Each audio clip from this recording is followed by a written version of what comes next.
Est-ce que nous nous sommes payés de mots toute la journée?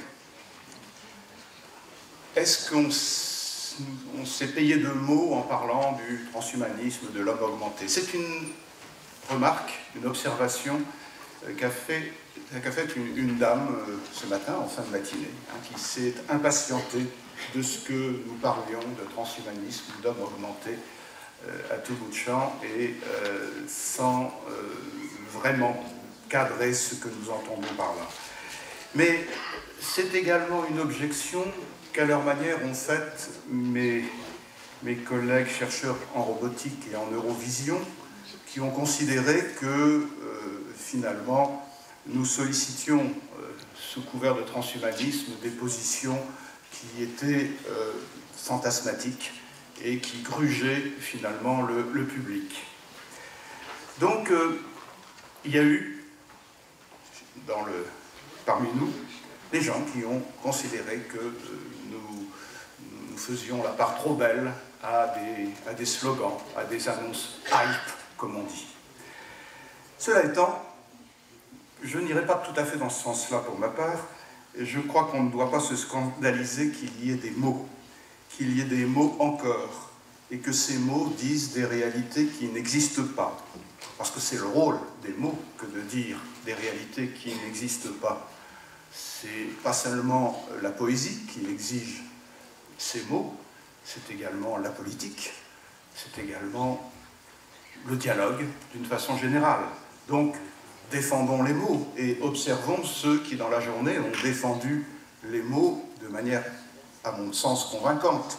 Le juriste a suggéré combien les mots et les définitions sont constitutifs de réalités dont nous avons besoin pour vivre ensemble.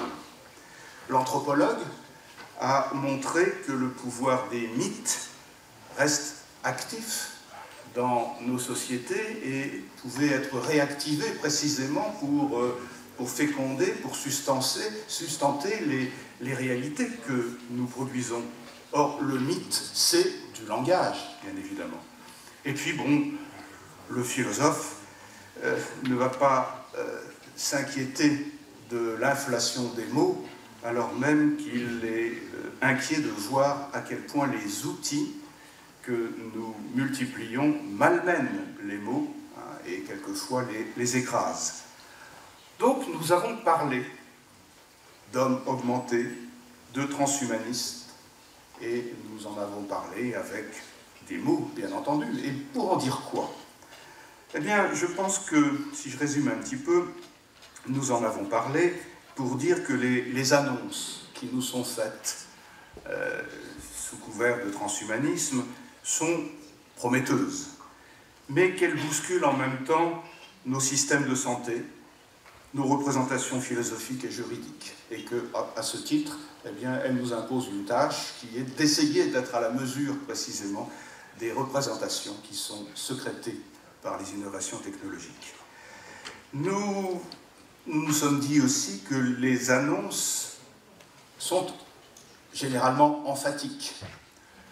Elles sont emphatiques parce que, bon, elles en disent toujours plus qu'elles n'en peuvent réaliser, et c'est le propre précisément des annonces, surtout lorsqu'elles elles ont à la clé des financements où elles doivent abonder des crédits. Eh bien, ces annonces sont emphatiques, mais en même temps, elles sont symptomatiques. Elles révèlent nos peurs, l'éternelle peur de mourir, et elles révèlent aussi quelquefois notre désamour de l'humain, des affections pour ce que nous sommes, des êtres finis, des êtres souffrants, des êtres vieillissants, des êtres qui tombent malades et qui meurent. Ces annonces aussi que nous avons examinées, nous nous sommes dit qu'elles étaient le prétexte à réfléchir au sens de ce que nous faisons, à essayer de prendre la mesure de la maîtrise que nous pensons avoir de plus en plus sur les choses et les êtres. Et puis, ces annonces, elles sont le prétexte peut-être à inventer de nouvelles responsabilités. Nous voyons bien que nous sommes en but à de nouvelles responsabilités au fur et à mesure que nous développons de nouvelles tâches. Et puis des concepts nouveaux, nous sommes aussi contraints à le faire.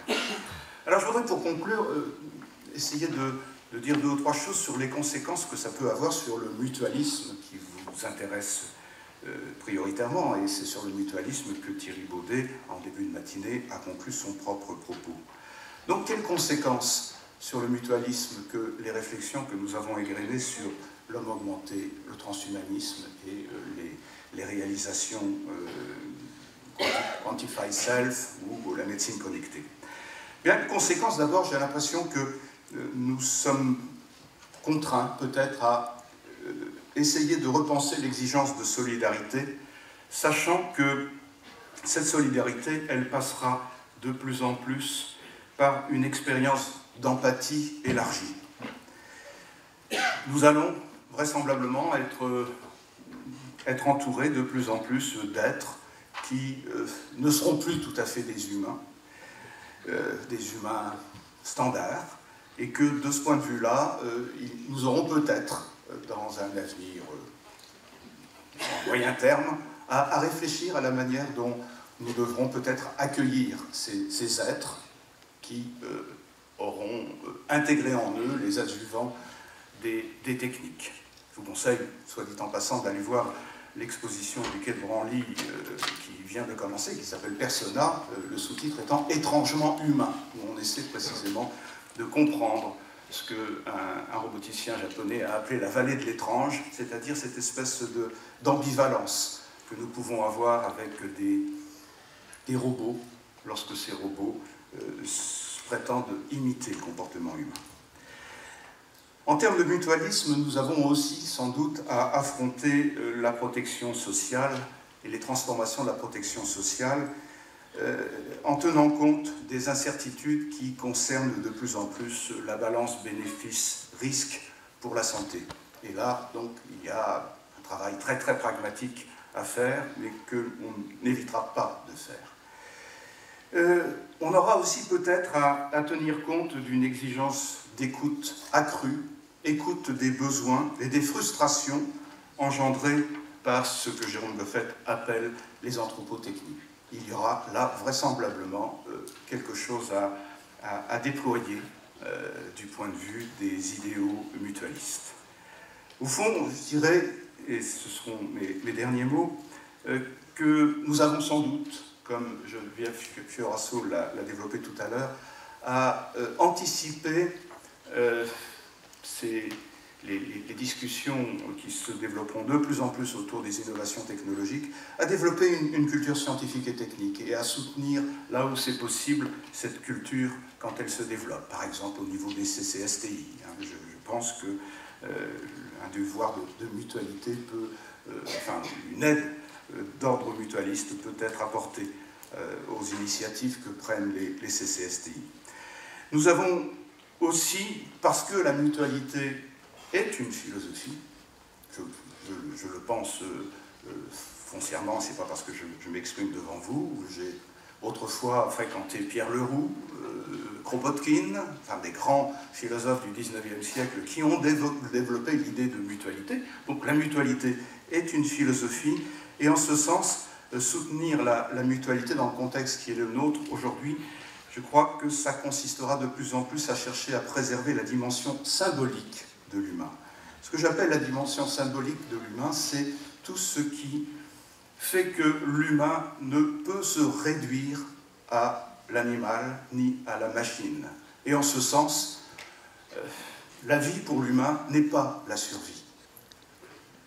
Il faut se pénétrer, je pense, de cette idée-là, et ça permet, à mon sens, de relativiser les slogans qui entourent l'immortalité ou les appels à la longévité illimitée.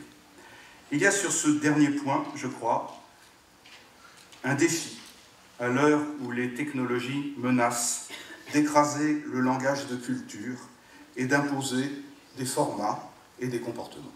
Voilà, je vous remercie.